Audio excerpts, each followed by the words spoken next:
Hrvatska! Hrvatska!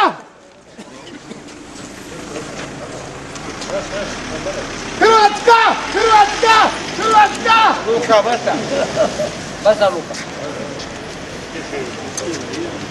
A sad ćemo se lijepo u miru i dostojanstveno putiti u koloni po 2 gore na Kninsku tvrđavu. To šutra.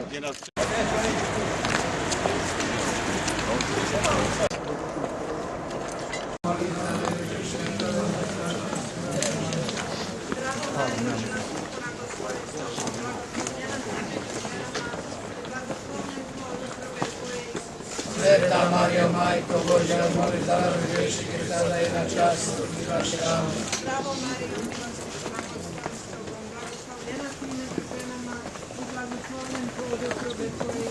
Sveta Marijo, Majko Božja, moli za nas grešnike, sada i na čas smrti naše. Amen. Zdravo Marijo, milosti puna Gospod s tobom. Da ipak ova zemlja ozbiljna i ovaj narod ozbiljno shvaća svoju situaciju jer želi se s vjerom postaviti pred događaj koji su važni. Smatrate li da su i u Hrvatskoj ujedinjeni u željama za sutrašnje? Da su svi ujedinjeni u željama? Pa ja mislim da svi oni koji su pratili generale u ono vrijeme da ih prate sada, koji su pratili molitvama u ono vrijeme jednako tako prate i sada.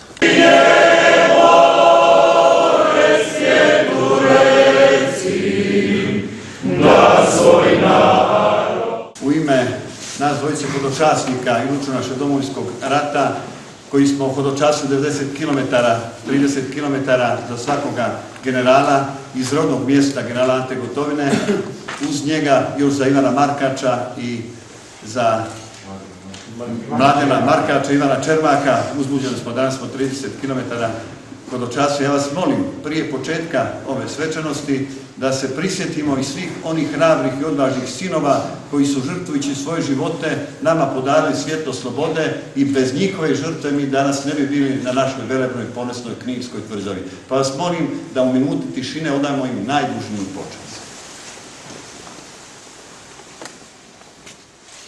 Pozdravljam vas na ovoj velebnoj Kninskoj tvrđavi, na tvrđavi na kojoj je naš general sa svojim suradnicima sa osmijehom dočekao prvog hrvatskog predsjednika i podigao zastavu koja se vijori od 5. kolovoza 1995. godine. Sve naše želje su da skupa svi zajedno kao večeras dočekamo za koji dan naše generale sa istim osmijehom s kojim su oni čekali prvog hrvatskog predsjednika uz dopuštenje autora: Ante nije zločin, niti je zločin čin.